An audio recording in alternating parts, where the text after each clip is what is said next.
All no means is your next opportunity. Hi, welcome everybody. It's Jason Barlow, RMT, and I'm here today as your therapist and as your coach to help you transform any stress, tension, and pain into health, happiness, and vitality. For a moment, let me just throw this out to all the parents out there, especially if you're a parent of a child that is able to talk. In fact, it's probably one of the first words that they use out of their mouth because they're hearing it from us at a very young age. When they're trying to touch things and feel things and go towards danger, the word being no. And it's a powerful word and it has a function and a purpose. What I want you to think about this week with the quote of the week is how is this word no impacting your life? Now, it doesn't matter if you're a parent, a non-parent, you could be a grandparent. It doesn't matter. You're probably often hearing this word from somebody close to you. Somebody very close to you. In fact, if you just put a mirror up or get a camera out and do a selfie, I'm talking about this person, yourself, ourself, me, mine. What is this language that we're very often sharing with ourselves throughout the day? I remember reading a book a few years ago. I've shared this in a past podcast, so you can go look this up afterwards. Your body believes every word that you say. We could go deeper with that to say, what is it that you define by that very word? Because ultimately, it's the meaning behind the word that gives the association, binds our mind to it, and then creates a reaction or a response, and therefore creates an action from us, and therefore creates results in our life. Do you remember this formula? I've shared it multiple times over, and I love to share it over and over because we need to. I need to hear it. I'm saying this for you. I'm actually saying it for me more than anything because I need to refresh and remember this over and over and over and over and over and over again. Because I can't tell you how many times I hear the word no, partly in my own mind every day, but also from my kids, those around me that love me. And that word no can often make us feel, well, check. How does it make you feel when you hear that word no, whether it's from your own inside voice or it's from an outside voice? We often associate, and this is my experience, so it might be different for you, but I often associate the word no with, I'm not good enough, I've failed, what's the point in trying this again? I failed once, should I retry again? I felt this toward this, what I'm doing right now, podcasts. I look at how many people have viewed podcast episode, and it's small, it's minimal.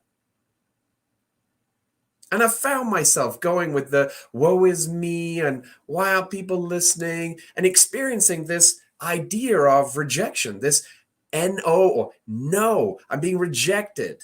People aren't listening. People aren't interested. What do I need to do differently? Well, what's the point? Is there really anybody out there that's going to listen to and want to and so on and so forth? So what I'm sharing with you on a weekly basis is typically things that I've actually tasted myself, that I'm sharing with you to say, hey, I know how you feel. I know what that feels like, what it looks like, and how you can feel, and how it impacts. Ultimately, I'm here to share with you from a muscle health point of view, but I'm going globally here to say how it affects you on a spiritual level, an emotional level, a financial level, on a relationship level, a career level.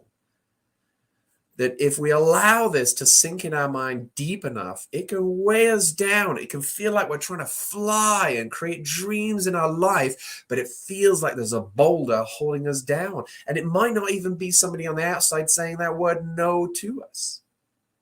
So I encourage myself every day, we must find a new way of commanding our mind, of commanding our body.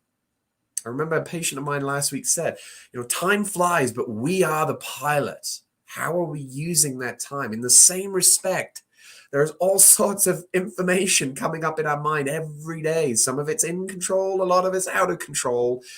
Ultimately, it's arising within our mind. We can learn to be the controller of our mind. If you've been listening to my podcast for a while, you probably know my go-to tool to help you with this, which is meditation. Meditation is like going in the weight room and physically training your body with weights. Meditation is the weight room for our mind, where we can practice and correct and train and condition and strengthen and improve our endurance, our patience, and our love and our compassion and our wisdom will grow within the gymnasium of meditation. But if we don't go to the gym, physically speaking, we're not going to get the results that we're looking for.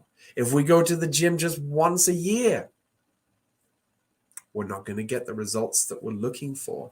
We've got to be consistent with our practice of physically training to keep our body healthy and supple and prepared for what might come up in life. We never know what news we're going to receive. We never know when the next no is going to come our way. So how do we turn that around? Well, I've just said meditation is the way that we can start to do that. But what is it that we need to familiarize our mind with? I'm sharing with you every week on Monday quotes like this. Just contemplate the quote. Take 5 minutes. Okay, 2 minutes, too much? Take 1 minute, 30 seconds. Doesn't matter. Just start with just a very brief period of time and allow your mind to completely forget about everything else and just focus on this one idea.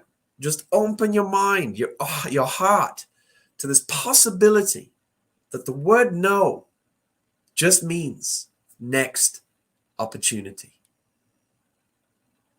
And then carry that with you for the rest of the day. Just rethink, what we call contemplate, over and over and over and over and over again. Because let me ask you this, your skills of meditation, contemplation are actually already pretty darn solid, because you're currently doing it with things that potentially are not serving you, especially if you find your mind going towards worry and anxiety and fear and hesitation and procrastination, depression and anger.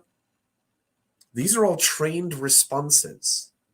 These are all things that partly you, partly your past self from a karmic point of view have created and you're experiencing. And I know what that feels like. There are ways to actually transform your mind, ways to start to change the way that you look at this world, the way that you look at events that are coming into your life, because we don't know. We have no idea what's coming or what's lined up. As a Buddhist teacher shared a few months back, the tsunami of our future lives is coming. We have no idea when our next life is going to come up. Now, whether you believe in next life or not, irrelevant. You know that eventually you're going to die. We're going to die. I'm going to die. Everybody that we currently associate with and see in our lives. And it's not to go all Johnny McBring me down. I'm actually trying to be Johnny McBring you up in the sense of face that reality.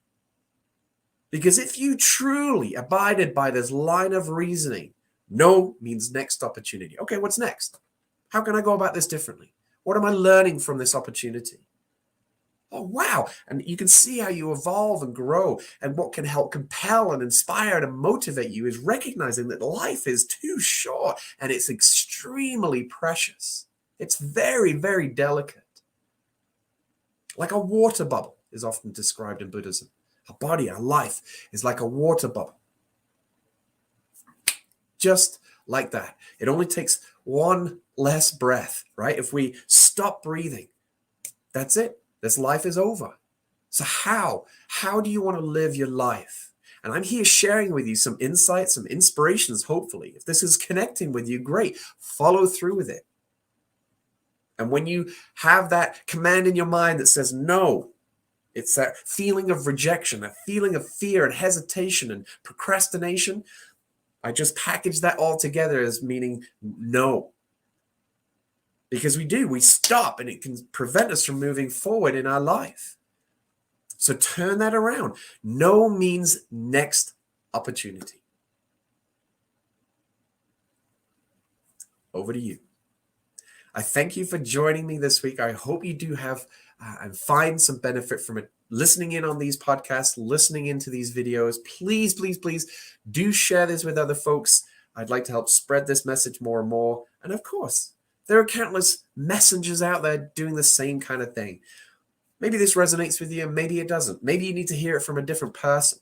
And that's fine too. I'm just here to plant seeds. And, ultimately my goal in doing these podcasts is it's a recording for my future family members, the ones that aren't born yet, that you're listening in now going, that's what grandpa used to do. Oh, that's what great grandpa used to do. And hopefully, maybe it's a few generations from now, somebody's listening in on this and going, you know what?